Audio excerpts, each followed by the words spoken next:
Radio Pakistan نامور شاعر و ادیب جوش ملیح آبادی کے یوم وفات کے سلسلے میں خصوصی فیچر پیش خدمت ہے۔ پیشکش ریڈیو پاکستان راولپنڈی۔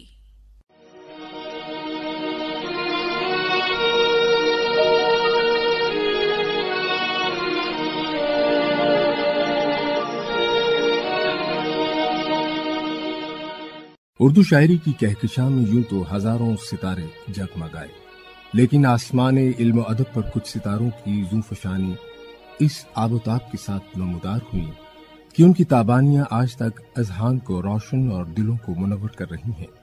ان درخشندہ ستاروں میں ایک روشن درخشاں ستارہ، ایک معتبر نام جوش ملیح آبادی کا ہے، جو اپنی باکمال شاعری اور خوبصورت نثر کی وجہ سے تاریخ ادب اردو میں ہمیشہ یاد رکھی جائیں گی۔ ملیح آباد لکھنؤ شہر کے مضافات میں تقریباً 8 یا 10 میل کی مسافت پر واقع ایک قصبہ ہے۔ اسی قصبے میں آباد آفریدی پٹھان قبیلے میں جوش ملیح آبادی پیدا ہوئے۔ آپ کا اصل نام شبیر احمد خان تھا اور والد گرامی کا نام بشیر احمد خان تھا۔ آپ کے دادا فقیر محمد خان گویا اردو کے باکمال شاعر اور صاحب دیوان تھے۔ آپ کے نانا بھی شاعر تھے، اس طرح شاعری ان کو ورثے میں ملی تھی۔ آپ کی تاریخ پیدائش 5 دسمبر ہے، تاہم سن ولادت کہیں 1894 اور زیادہ تر حوالوں میں 1898 ہے۔ ابتدائی تعلیم سیناپور حسین آباد ہائی اسکول سے حاصل کی۔ 1913 میں ایم یو کالج علی گڑھ میں داخل ہوئے، جبکہ 1 سال بعد آگرہ چلے گئے۔ ابھی زیر تعلیم تھے کہ آپ کے والد محترم بشیر احمد خان کا انتقال ہو گیا۔ آپ نے سینئر کیمبرج کا امتحان اسی کالج سے پاس کیا۔ جوش نے محض 9 سال کی عمر میں ہی شاعری کا آغاز کر دیا تھا۔ ابتدا میں شبیر تخلص رکھا، بعد ازاں جوش ملیح آبادی کے نام سے شہرت دوام حاصل کی۔ اردو کی نظمیہ شاعری میں جوش کو مختلف القاب و خطابات سے یاد کیا جاتا ہے۔ وہ شاعر انقلاب، شاعر شباب اور شاعر فطرت کے نام سے مشہور ہوئے، تاہم زیادہ شہرت شاعر انقلاب کے طور پر حاصل کی، کیونکہ آپ نے ابتدا ہی سے فرنگی راج کی مخالفت کی اور آپ کی پہلی مشہور نظم بھی انقلابی تھی۔ کیا ہند کا زندان کانپ رہا ہے، گونج رہی ہیں تکبیریں، اکتائے ہوئے شاید کچھ قیدی اور توڑ رہے ہیں زنجیریں۔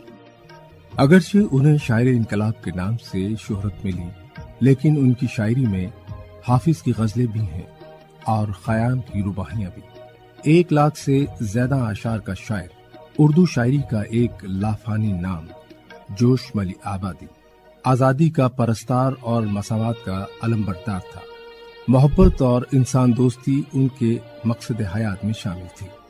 ان کی شاعری میں جہاں انقلاب کا موضوع ملتا ہے، وہیں مناظر فطرت کے بیان میں زبردست تخیل اور زبان و بیان پر قدرت ان کی شاعری کا وصف ہے۔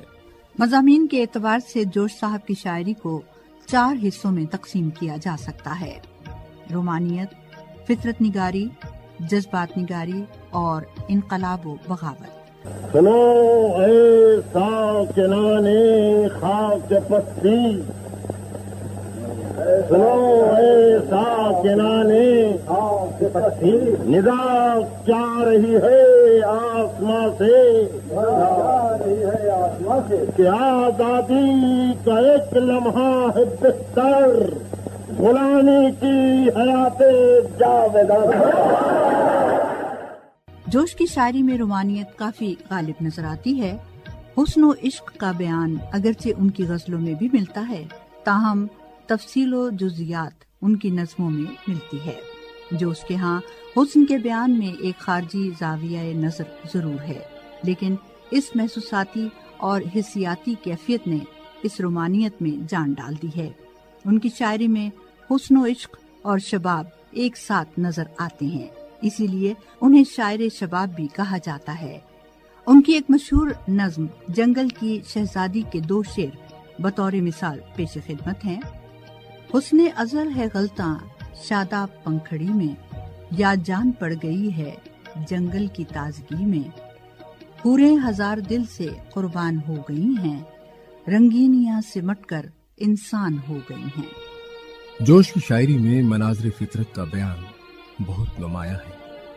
انہوں نے فطرت کے مختلف مناظر پر خوبصورت نظمیں لکھی ہیں جو ان کی حیات انسانی، مظاہر قدرت اور کائنات سے والہانہ لگاؤ کی عکاس بھی ہیں۔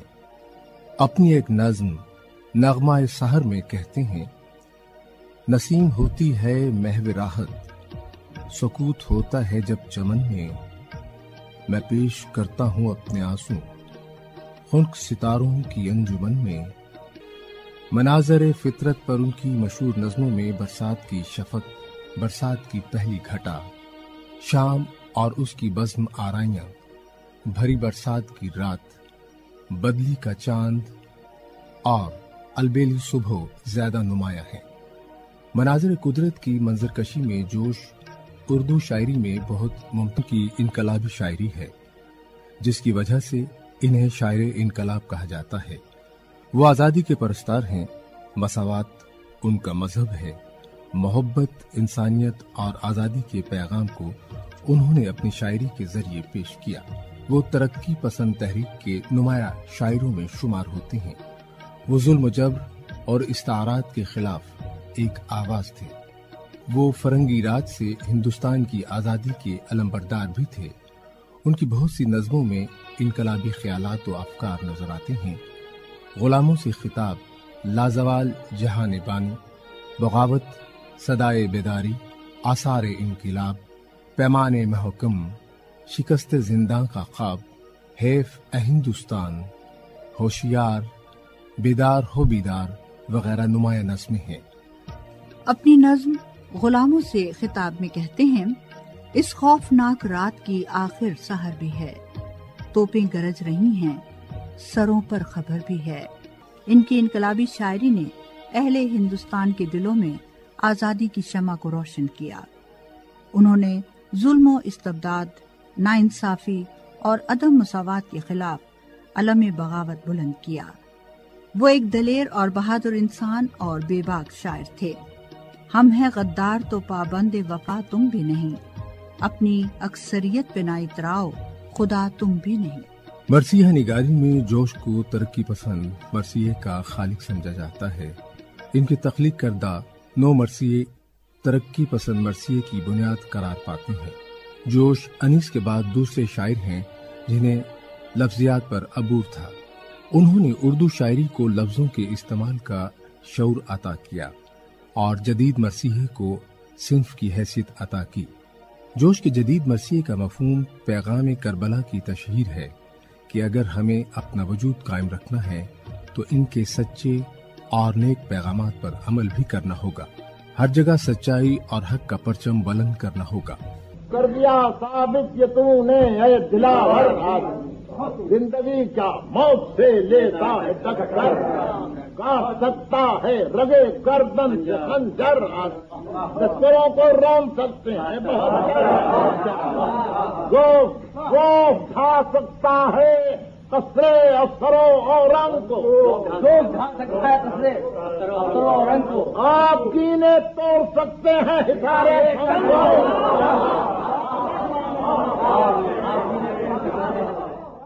جوش نے 1918 سے 1920 کے درمیان آواز حق کے نام سے پہلا جدید مرثیہ لکھا۔ یہ مرثیہ ان کے مجموعہ کلام شعلہ و شبنم میں شامل ہے، تاہم 1921 میں ایک کتابچے کی شکل میں شائع ہوا۔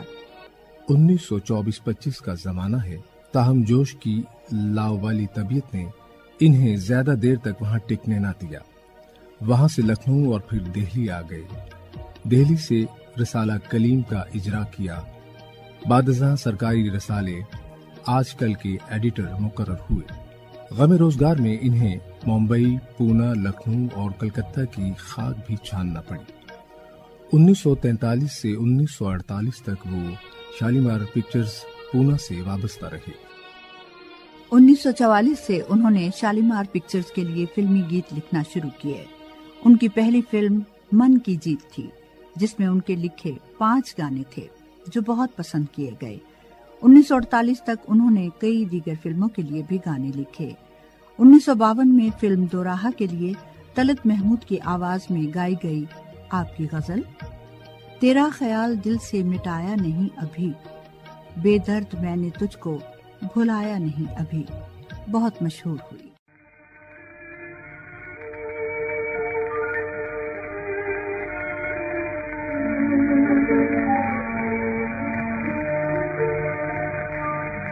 تیرا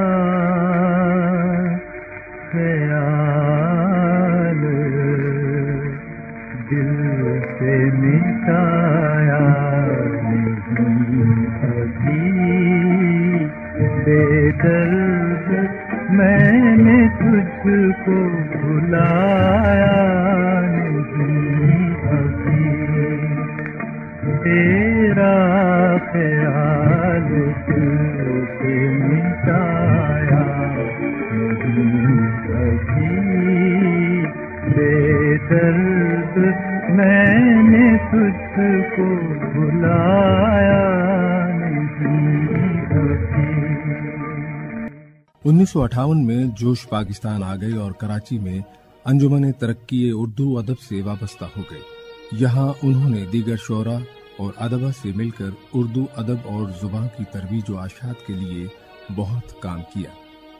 پاکستانی فلمی صنعت کے لیے بھی آپ نے نغمہ نگاری کی۔ 1966 میں ریلیز ہونے والی فلم آگ کا دریا کے لیے ان کے نغمے بہت مشہور ہوئے۔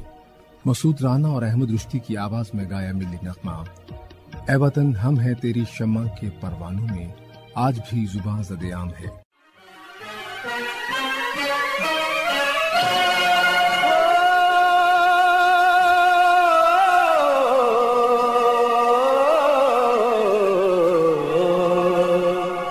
اے وطن ہم ہے تیری شمع کے پروانوں میں، زندگی ہوش میں ہے جوش ہے ایمانوں میں، اے وطن ہم ہے تیری شمع کے پروانوں میں، زندگی ہوش میں ہے جوش ہے ایمانوں میں، اے وطن ہم ہے تیری شمع کے پروانوں میں۔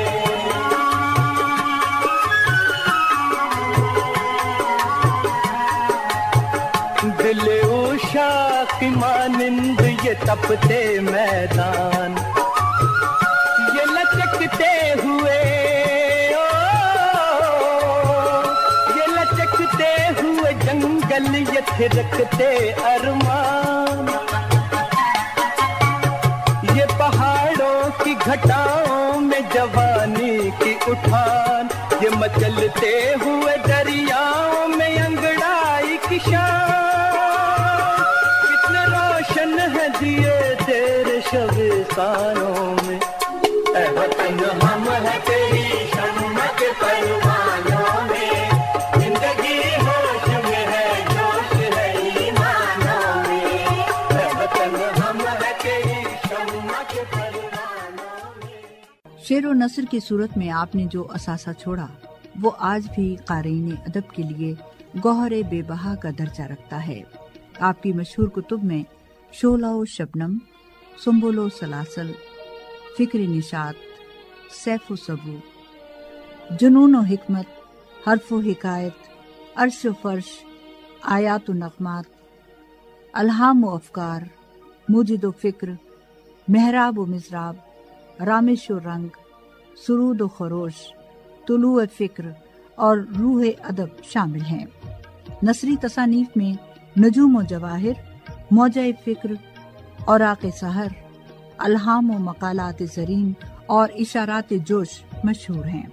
ان کی خود نوشت سوانح حیات یادوں کی بارات نے شہرت دوام حاصل کی۔ جوش ملی آبادی ایک بھرپور علمی و ادبی زندگی گزارنے کے بعد 22 فروری 1982 کو اسلام آباد کے شہری خاموشہ میں چپ کی چادر اوڑھ کر ابدی نیند سو گئے۔ ابھی آپ نامور شاعر و ادیب جوش ملیح آبادی کے یوم وفات کے سلسلے میں خصوصی فیچر سن رہے تھے۔ تحریر و تحقیق طارق محمود قاضی، راوی ارشد محمود اور تحسین شفقت، پروڈیوسر فیصل خان، پیشکش ریڈیو پاکستان راولپنڈی۔